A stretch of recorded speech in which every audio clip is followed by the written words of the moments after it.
Bueno, les decía que la inteligencia artificial sí puede marcar agenda política y el reciente caso de España demuestra que puede hacerlo. O sea, esto que pasó con lo que se ha llamado, perdón, una verdadera revolución en la comunicación política y que partió con un video del Partido Popular Español creado con inteligencia artificial que se hizo viral y en el que de manera satírica se muestra al presidente del gobierno español Pedro Sánchez y a otras figuras públicas del PSOE cuestionadas por denuncias de corrupción. Lo malo es que se hace referencia a que, comillas, vacacionan en un lugar llamado la Isla de la Corrupción o la Isla de las Corrupciones y que referencia de manera indirecta a la República Dominicana, lo que generó, por supuesto, una situación diplomática bastante compleja. No, me refiero, peor aún, de manera directa a la República Dominicana. Bueno, y ahí, ¿qué es lo que ocurrió? El Partido Popular, el PP, borró este video, Pedro Sánchez pidió disculpas, dijo sentirse avergonzado por el episodio, pero el tema siguió escalando. Y la pregunta que uno se tiene que hacer es, en definitiva, ¿cuán cerca o cuán lejos estamos en nuestro país de que un hecho así ocurra? Se lo vamos a preguntar a Ana María Castillo, académica asociada del Centro Berkman Klein de Internet y Sociedad, Universidad de Harvard. También es codirectora del Núcleo IA y Sociedad de la Universidad de Chile e investigadora del Observatorio IA y Nuevas Tecnologías UIC de Barcelona. Ana María, ¿cómo estás? Un gusto de tenerte nuevamente con nosotros esta tarde. Muchas gracias, Mirna. El gusto es mío siempre. Estos videos, Ana María, que son, digamos, producidos por un partido político, y un partido político que tiene una larga trayectoria, ¿no? Hay todo un debate ético que se ha planteado. ¿Pueden hacerse, pero no deben hacerse? ¿Cuál debe ser la línea roja, en definitiva? Mira, es súper difícil en el mundo que estamos, ¿no? Es una pregunta compleja que puede tener varios puntos de vista. Estas construcciones mediáticas, videos, audios, sistemas para generar imágenes no son nuevas. Las vimos en las últimas campañas grandes de 2016, ya había mucho montaje visual en campañas políticas y esto lo que ha hecho ha sido acelerarse a un punto donde ya nos cuesta muchísimo distinguir qué es lo que está hecho con inteligencia artificial y qué es lo que no está hecho. Entonces podemos discutirlo en términos técnicos y decir hasta dónde tiene que llegar el desarrollo de este tipo de herramientas como para que impacten en nuestra toma de decisiones o cómo nosotros nos relacionamos con la información, pero también a nivel, digamos que ético-político de discusión es compleja porque tratar de perjudicar al adversario siempre ha sido una tendencia y está ahí para esta tendencia y este sistema, digamos, que existe y ha existido desde hace mucho tiempo. Entonces podemos discutirlo desde el punto de vista político, es decir, cuán ético es crear información falsa sobre tus adversarios, tus contrincantes. Y por otro lado está la cuestión técnica, ¿no? Es decir, hasta dónde podemos llegar con las herramientas técnicas que nos permiten hacer estas fraudes, digamos, estos videos que son dudosos. Entonces ahí yo creo que llevaría la discusión por esos dos lugares. Y las líneas están dadas por los distintos reglamentos o sugerencias de reglamentos que hoy día operan en el mundo. No nos hemos puesto de acuerdo de manera global, digamos que es imposible por los contextos que tenemos, pero hay unos marcos legales que están dados ya sea en Europa, fundamentalmente en Europa. En Estados Unidos vimos un cambio con el último presidente que está generando muchísimos conflictos también internacionales, ¿no? Hoy día, hace pocas semanas estuvo en París el AI Summit, Global Summit, que fue una reunión donde todos los gobernantes se sentaron a discutir sobre cuál es el futuro de la inteligencia artificial. Y la verdad es que la salida desde esa reunión es compleja porque no hay demasiado acuerdo, ¿no? Sobre hacia dónde debe ir. Por eso las líneas rojas están claras y es el daño a la persona o a los colectivos. Eh, y ahí yo creo que yo marcaría el límite, tanto para el diálogo político como para el diálogo sobre lo técnico. Claro, ese es un punto súper importante que tú acabas de decir. Déjame, ya que lo mencionaste respecto del factor técnico, digamos, la dimensión técnica de este tipo de videos, ¿basta consignar que se hizo con inteligencia artificial para, digamos, zafar de la legitimidad o no legitimidad, es decir, de toda esa discusión? En este caso, ojo, no tenía esa distinción, ¿no?, que había sido con inteligencia artificial. El que tenga que ser dicho que está hecho con inteligencia artificial es uno de los puntos que propone el AI Act, que fue apoyado, digamos que ya firmado el año pasado y que propone también el nuevo anteproyecto de ley que presentó el gobierno español. Está como una de las faltas graves no decir que un video está hecho con inteligencia artificial o que una imagen o un texto ha sido generado con inteligencia artificial. Es una falta grave. Entonces, ya que el que no la tenga está contraviniendo. No voy a decir la ley porque hoy día esa ley recién es un anteproyecto, pero sí el reglamento que está propuesto por la Unión Europea. Entonces, desde ese punto de vista, desde el punto de vista técnico, ya hay una falta. Claro, déjame preguntarte a propósito de Trump, que también lo estamos mencionando en esta conversación, cuando se liberó hace un par de semanas un video que todos creíamos que era fake. ¿En qué sentido era fake? Este video que muestra una Gaza reformada y casi como la Marsella del Medio Oriente, y ocurre que el propio Trump, y bueno, Elon Musk, si mal no recuerdo, pero Trump de todas maneras lo subió a sus redes. Y era una cuestión, pero realmente compleja desde el punto de vista ético, de lo que implica una zona que ha sido escenario de un verdadero genocidio. ¿Cómo viste tú esa situación en particular? Mira, la cantidad de cosas que se han visto en las últimas semanas a propósito de, ya desde el diálogo político, de cómo entran las tecnológicas al gobierno de Estados Unidos, cómo se crean entes nuevos que están devastando el sistema como existía y el sistema público como existía, y con ese gesto en particular eh, no hace más que demostrar quiénes son las personas que están al mando, ¿no? Es decir, bueno, que el presidente eh, apruebe y esté de acuerdo y lo difunda una información, evidentemente un video generado con inteligencia artificial que promueve básicamente el borrado de un pueblo, es gravísimo, pero no parece ser gravísimo, ¿no? Cuando nosotros, y ahí podemos apuntar hacia el sistema mediático, hacia la cobertura de prensa, es decir, hay muchísimos factores en juego, pero es una muestra de cómo está actuando el actual gobierno norteamericano frente a muchísimas cosas. Y hay un elemento central que creo que tiene que ver con la discusión que estamos teniendo ahora, que es la transformación, el rebranding, le cambian el nombre al sistema de seguridad eh, que se llamaba AI Safety Institute, que implica también preocuparse por las personas y pasa a llamarse AI Security Institute, que solamente se ocupa de las tecnologías que tienen que ver con seguridad, es decir, deja fuera todas las discusiones sobre libertad de expresión, sobre diversidades, sobre inclusión.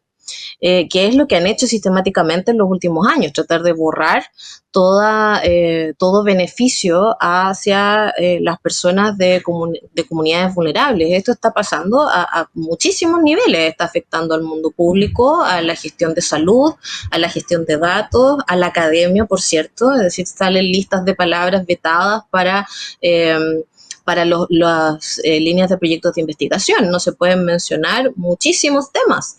Entonces hay allí ocurriendo un borrado que es muy preocupante, que tiene mucha gente Claro, preocupada. totalmente. Ana María, pero tú lo decías, esto ya partió en 2016, que fue muy, digamos, beneficioso, le redituó mucho a Donald Trump, ¿verdad? Pero como ha ido mejorando, y la verdad es que hemos avanzado muchísimo del 2016 hasta la fecha en avance, y particularmente en la inteligencia artificial generativa, estos videos tienen un impacto inmediato, generan adhesión. Por lo tanto, tú dirías que se convierte en una herramienta fundamental hoy día para ganar la batalla cultural. Sí, hay muchísima, bueno, hay muchísimo trabajo ahí. Yo creo que el tema de las guerras culturales son súper interesantes porque están, bueno, salen de los medios y están en internet, viven en esta especie de mezcla que vivimos hoy día, ¿no? Entre lo digital y lo analógico. Pero claramente hay ahí una especie de pérdida, ¿no? No voy a hablar solamente de la ganancia, voy a hablar también de la pérdida, porque claramente el poder utilizar las tecnologías de inteligencia artificial eh, para perjudicar a personas y a grupos es altamente preocupante. Ya no es una tecnología, nunca lo ha sido, ¿no? Las tecnologías no son neutras, siempre tienen generalmente dueños o trabajan a partir de datos que son privados o qué sé yo. Es decir, hay una estructura súper compleja detrás de lo que nosotros vemos como inteligencia artificial generativa o como cualquier tecnología. Pero ese cambio que ha habido desde 2016 hasta ahora, donde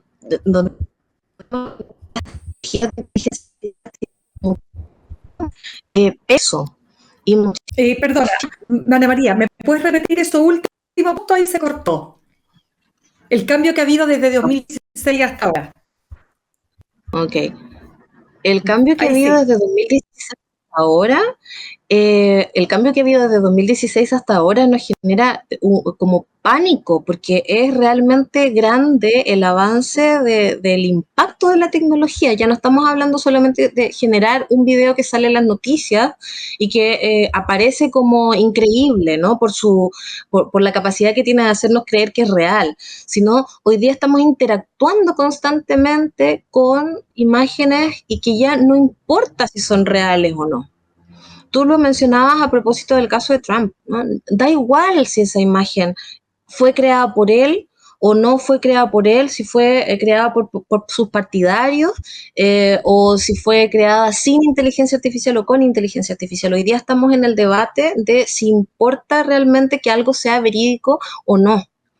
Entonces, es un nivel de conversación que es bastante frustrante desde el punto de vista de los comunicadores sociales, de los periodistas, pero también que plantea muchísimas complicaciones, digamos, para el ecosistema democrático, ¿no? Es decir, nos estamos planteando si ya sirve la democracia o no, o estamos en otro tipo de sistema. O orientándonos hacia otro tipo de sistema. Entonces, es una discusión eh, súper compleja que tiene las tecnologías en la trama central, ¿no? Que hoy día no podemos distinguir, por ejemplo, quiénes están gobernando en cierto sentido, ¿no? O cómo los gobiernos están dando pase a un sistema que es distinto, cómo se están llevando a cabo las conversaciones. En el fondo tú te llegas a preguntar quiénes están al mando, ¿no? Y ahí está lo complejo, al mismo tiempo que lo súper interesante. O sea, completamente de acuerdo. Ahora, déjame preguntarte de respecto de, digamos, las características que tienen este tipo de videos, ¿no? Claro, según el manual, para que se convierta en viral, tiene que tener humor, 30 segundos de duración, no demasiado ideológico, ¿verdad?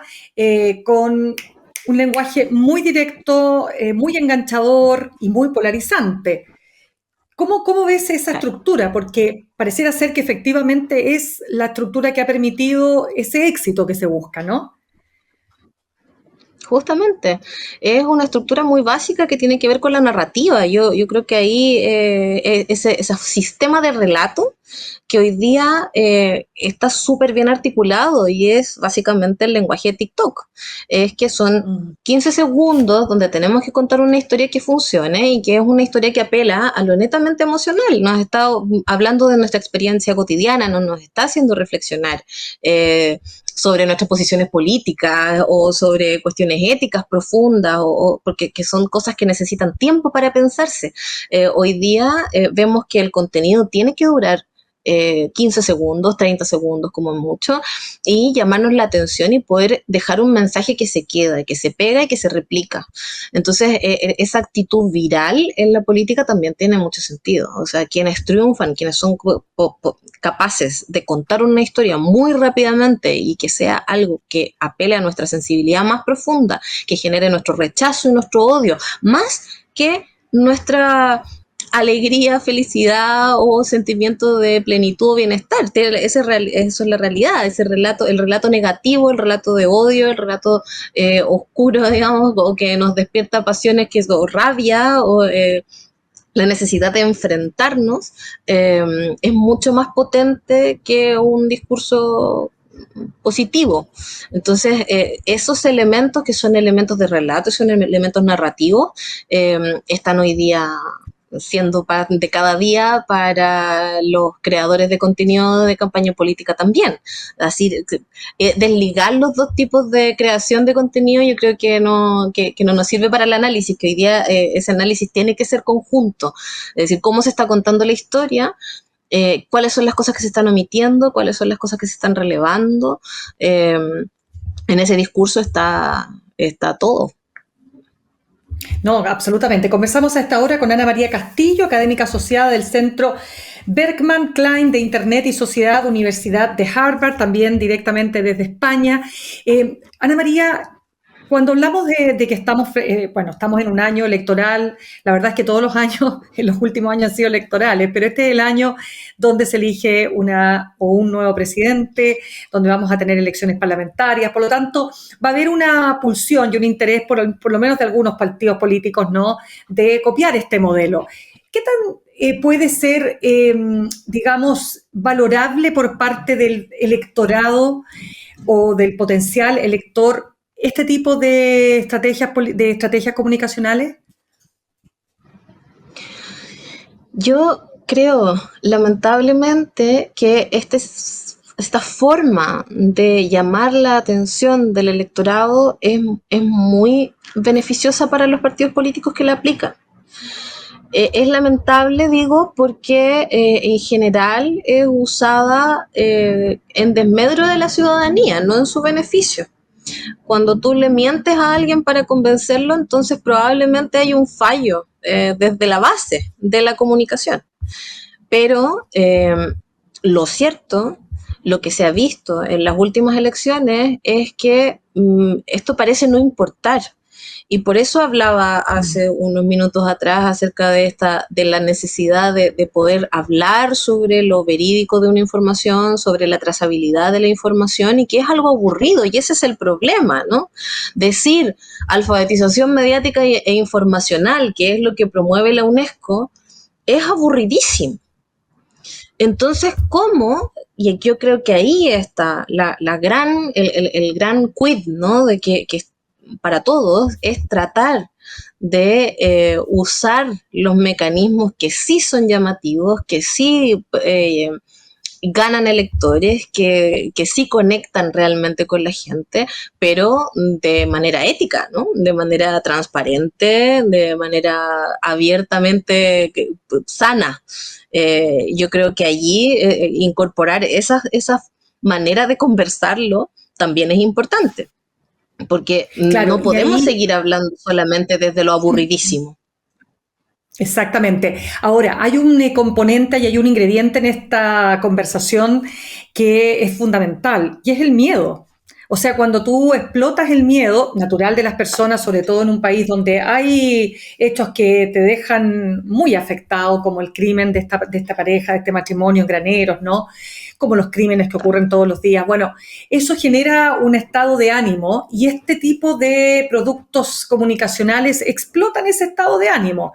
Por lo tanto, uno podría decir que estamos frente a una realidad que no vamos a poder cambiar, ¿no, Ana María? Bueno, yo quiero pensar que siempre pues, las cosas son mejorables, ¿no? Es decir, que todos los sistemas, pese a sus fallas, encuentran el camino hacia algo mejor.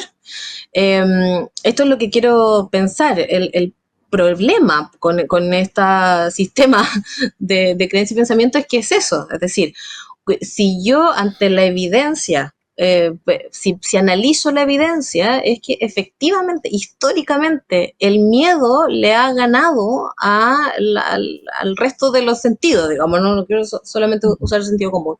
Eh, Porque no es así, ¿no? Tenemos una multivariable, todas las discusiones son mucho más complejas de lo que podemos explicar brevemente, pero el miedo es sin duda un componente esencial y que, como te decía, tiene más que ver con ese llamado a lo urgente, a lo básico, a lo emocional. No hay nada más emocional ni más básico que el miedo. Es la primera reacción y todos tendemos a pensar en la seguridad como nuestra primera necesidad. Entonces, yo creo que ante eso hay poco que se pueda discutir. Ahora, ¿cómo mostrar?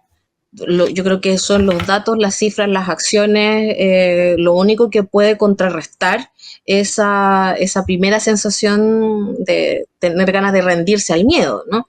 Y ahora, otra cosa es poder poner en valor también que hay una acción comunitaria detrás de la posibilidad de vencer ese miedo. Es decir, la única manera que nosotros nos sentimos menos asustados es en compañía. El problema de nuestras sociedades, y yo creo que es algo que atraviesa globalmente, es que no nos podemos sentir acompañados porque la individualidad es tal que no confiamos en nada ni en nadie. Entonces yo creo que hay un tejido social que en nuestro país y en muchos otros ha sido tan roto sistemáticamente durante tanto tiempo que cualquier atisbo de comunidad, de compañerismo, no voy a decir solidaridad porque solidaridad todavía es una palabra que funciona muy bien, pero cualquier otro nexo, lazo, vínculo entre personas es mal visto. Entonces, cuando se ha roto eso, es muy difícil hacerle frente al miedo. La única forma de poder vencer ese miedo es poder creer en un otro, en el que está al lado. Si nosotros le tenemos miedo al que está al lado, difícilmente podemos generar ninguna conexión. Ana María, por último, tú que estás ahí en el centro de la inteligencia artificial en Europa, ¿no?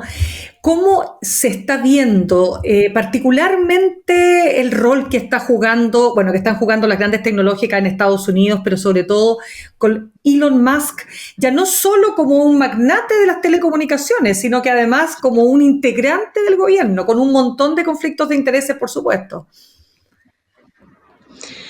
Es súper complejo porque por un lado hay una visión bastante crítica de lo que está haciendo en Estados Unidos, que es básicamente romper todo lazo con Europa de muchas maneras. Eh, entonces, Elon Musk como la cara tecnológica del gobierno, tiene también muchos aliados en Europa.